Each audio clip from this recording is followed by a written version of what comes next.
दर्शकबिन कैलाली जिल्लाको मोहनियाल गाउँपालिका वडा नम्बर 1 को प्रगतिशील सामुदायिक वनको यो क्षेत्रमा छौँ र यहाँ हिजो दुःखद एउटा चाहिँ घटना घटेको छ। एकजना महिलाको चाहिँ शव फेला परेको छ, उनको अनुहार जलाइएको छ, पहिचान मेटाइएको छ। कसले घटायो घटना यो विषयमा अनुसन्धान भइरहेको अवस्था छ र युवती को हुन् त्यसको बारेमा पनि अनुसन्धान भइरहेको छ। इलाका प्रहरी कार्यालय सुखडको प्रहरी टोली आएर घटनास्थलमा केही एभिडेन्स भेटिन्छ कि भनेर खोज तलास गरिरहेको अवस्था छ। प्रेम दिवसकै दिन युवतीको लास भेटिनुले कहीं ती युवतीलाई आफ्नै प्रेमीले त मारेनन् भन्ने एक हिसाबको आशंका पनि गर्न सकिने अवस्था देखिएको छ। यद्यपि पहिचान मेटिएको छ, युवती को हुन् थाहा छैन र चाँडोभन्दा चाँडो प्रहरी प्रशासनलाई सबको पहिचान गराउन साथै को समावेश छन् यो घटनामा उनीहरूलाई सार्वजनिक गर्न समेत हामी अनुरोध गर्न चाहन्छौँ। तपाईँ पहिलो पटक देख्ने सब देख्ने व्यक्ति के नाम हो हजुरको? लालबहादुर राणा मगर। यहाँ चाहिँ के गर्न आउनु भएको थियो जङ्गलमा? बाँको टिप्न आएको थिएँ। यही बाँको। यो बाँको भने यो हजुर। ए यो के गर्छ यसलाई? यसलाई उसानेर तरकारी बनाएर खाइन्छ। तरकारी खाने कुरो हो। तपाईँ यहाँ आउनुभयो, आइसके पछाडि चाहिँ सब देख्नुभयो? हजुर। कहाँनिर थियो सब? यहाँनिरै थियो। त्यो जहाँ जलाएको त्यहीँनिर थियो कि यता? त्यहीँ थियो। हो। म चाहिँ उताबाट आउँदाखेरि तपाईँ उताबाट आउनुभयो? त्यो ढुङ्गाबाट देखेको यता। उँधोतिर फर्किएको थिएँ म। ऊतिर फर्किने बेलामा यहाँ लास देखेको। मैले टाउको देखिनँ, मैले बोडी मात्रै देखेँ। यहाँबाट म दुगुरेर यता आइगएको। सब देख्नुभएको त यहाँ जहाँ जलिरहेछ यहीँ त थियो सब? यहीँ हो भएको चाहिँ? यहीँ हो। एकै ठाउँमा थियो। यहाँ कस्तो देख्नुभयो त्यो हेर्दाखेरि ठ्याक्कै चाहिँ? अब छोरा मान्छे जस्तो न छोरी मान्छे जस्तो कस्तो नै भुँडी ढाडिएको थियो, खुट्टा सुन्निएका थिए। कस्तो कपडा थियो? कस्तो कपडा देख्नुभयो? कपडा के? कालो प्यान्ट अनि छिरबिरे गरेको गुलाबी कलरको सुट। वडा अध्यक्षजी सहित अन्य अरू स्थानीयवासीहरू पनि हुनुहुन्छ, उहाँहरूसँग पनि थोरै कुराकानी गर्छु। वडा अध्यक्षजी पनि आउनु भएको थियो त्यो घटना पछाडि चाहिँ। तपाईँको नाम सर? प्रेम बुढा वडा अध्यक्ष होइन? हजुर। मोहनियाल गाउँपालिका वडा नम्बर 1 को। हजुर। तपाईँले चाहिँ कति बेला थाहा पाउनुभयो? जस्तो भाइले सुरुमा देख्ने त भाइ हुनुभयो। मलाई चाहिँ त्यही 2 बजीतिर चाहिँ कल आएको थियो। कसले भन्नुभयो? मलाई यहाँ हाम्रो तल्लापानी बासिन्दा एकजना पुसा हुनुहुन्थ्यो। तपाईँ आइसकेपछि देख्नुभयो कि? म आइसकेपछि हामी तल्लापानीदेखि अथवा चाय बार हामी बढेदेखिको लगाएर 10-15 जना आयौँ। यहीँ चाहिँ लास अगाडि चाहिँ पल्टिरहेको अवस्था थियो र त्यो मुखमा चाहिँ त्यो झाडले, यो झाडको नाम चाहिँ ठ्याक्कै थाहा भएन, त्यो के उन्ने झाडले चाहिँ पुरै यहाँदेखिसम्म छोपेको अवस्था थियो। त्यहीदेखि मैले कस्तो अब यो तपाईँकै चाहिँ अब ओडामा भएको सामुदायिक वन? हजुर। सामुदायिक वनको नाम के? नवप्रगतिशील सामुदायिक वन। अब यहाँ त्यो युवती जुन चाहिँ अब अनुहार त डढेको अवस्थामा छ होइन? त्यही पनि त्यो लुगाले चाहिँ यसो चाहिँ पहिचान हुन सक्ने अथवा चाहिँ कहीँ कतै चाहिँ त्यो लुगा देखिरहेको त्यो किसिमको चाहिँ एउटा चाहिँ भनौँ न हाइट पनि अथवा चाहिँ त्यो हेर्दाखेरि पनि कहीँ कतै चाहिँ देखे जस्तो त्यस्तो चाहिँ कुनै केही छ?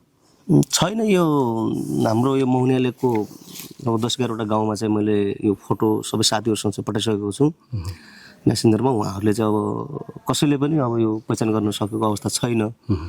र हाम्रो घोडाघोडी 8देखि बर्दगोरिया 3 हाम्रै छिमेकी वडा हाम्रो मोहनियालकै 3 नम्बर अब सबै ठाउँमा चाहिँ जानकारी लिइरहेको अवस्था छ र अहिलेसम्म चाहिँ पहिचान खुलेको छैन। अब यो किसिमको चाहिँ महिलाको सब भेटिँदाखेरि चाहिँ यो एक हिसाबको प्रकृति, त्यो लासको प्रकृति हेर्दाखेरि चाहिँ एक हिसाबको सम्भावना चाहिँ बलात्कार पछि हत्या एक हिसाबको चाहिँ एक सोच्नुपर्ने अथवा चाहिँ त्यो देखिरहेको पनि पहिला भएका घटनाहरूमा पनि नेपालमा हुने घटनाहरू यसरी।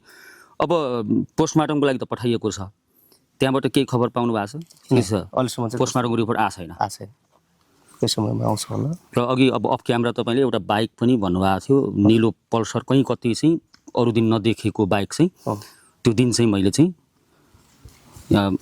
जङ्गलभन्दा बाहिर त्यो दिनभन्दा पनि अस्तिको दिन हो हामी चाहिँ यता यो बाटोको अनुगमन गर्न गइरहेको थियौँ बिहान त्यही जुन दिन लास चाहिँ फेला पर्यो यहाँ त्योभन्दा त्यो दिनको अघिल्लो दिन नै घटना घटाएको जस्तो हो हो घटना त हिजोभन्दा पनि अस्ति घटेको जस्तो चाहिँ देखिन्थ्यो त्यो प्रकृति हेर्दा त्यो चाहिँ यद्यपि अब यो अनुसन्धानको विषयमा छ हजुर होइन अनुसन्धान भइरहेको छ भनौँ अब यो बोल्ने कुरो त होइन अब प्रहरीले गर्ने कुरो भयो अनुसन्धान तर तपाईँलाई हेर्दाखेरि चाहिँ तपाईँले जुन दिन चाहिँ अब त्यो पल्सर बाइक निलो पल्सर बाइक देख्नु भएको थियो त्यही दिन चाहिँ घटना घटेको हुनसक्ने आशंका चाहिँ तपाईँलाई आशंका छ त्यो बाइक चाहिँ अब त्योभन्दा अगाडि देख्नु भएको थिएन यो एरियाको त हाम्रो चाहिँ अब कहिले पनि देखेन भने यो एरियाको होइन त्यो बाइक यही जहाँ घटना घट्यो योभन्दा ठ्याक्कै बाहिर देख्नुभएको हजुर यो लगभग 150 मिटरको दूरीमा छ भनेपछि शङ्का गर्ने एक हिसाबको चाहिँ ठाउँ छ के भन्नुहुन्छ के अनुरोध गर्नुहुन्छ अब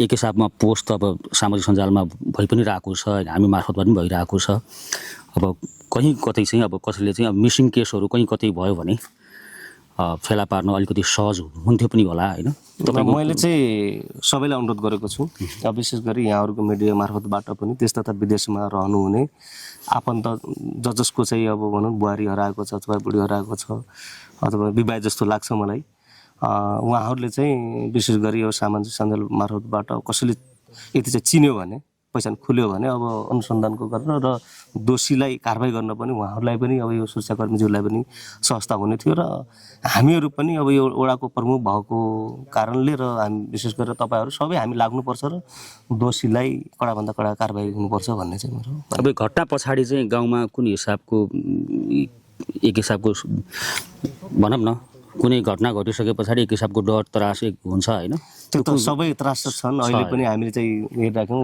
हिजो अस्ति चाहिँ एक एकजना चाहिँ घाँस गर्न आउँथ्यो भने अहिले 4-5 जना सँगै आइरहेको अवस्था छ र यो वन हेरालुलाई पनि अहिले एकदम चुनौती हिसाबको जस्तो अब एक उहाँहरूको मनोबल घटेको छ अब एक्लो दोक्लो चाहिँ हिँड्न सक्ने अवस्था चाहिँ भएको छैन सबै तर्सित छन् भन्नु यो घटनाले गर्दा अब जुन युवतीले लगाएको पहिरन हेर्दाखेरि चाहिँ अलि गाउँको भन्दा पनि अलिकति सहर बजारमा बस्ने युवतीको जस्तो छ अथवा चाहिँ कस्तो किसिमको छ हेर्दाखेरि त अब त्यो सहर बस्नेवाला जस्तै छन् अब हाम्रो गाउँघरतिर पनि अहिले पछिल्लो क्रममा चाहिँ अब यस्तो फेसनदार एकाधी चाहिँ छन् त्यसो भएको कारणले चाहिँ अब ट्याक्कै भन्न सक्ने स्थिति चाहिँ छैन भिडियोलाई सबैले चाहिँ सेयर गरिदिनु होला पहिचान अब एक हिसाबको मेटाउन कोसिस चाहिँ हत्याराले गरेको अवस्था छ त्यस कारणले गर्दा चाहिँ अब जति सकिन्छ तपाईँहरूले सेयर गर्नुभयो भने कहीँ कतै चाहिँ अब महिलाको चाहिँ पहिचान हुनेछ र साथसाथै चाहिँ अपराधी पत्ता लगाउन चाहिँ सहज हुनेछ प्रहरीलाई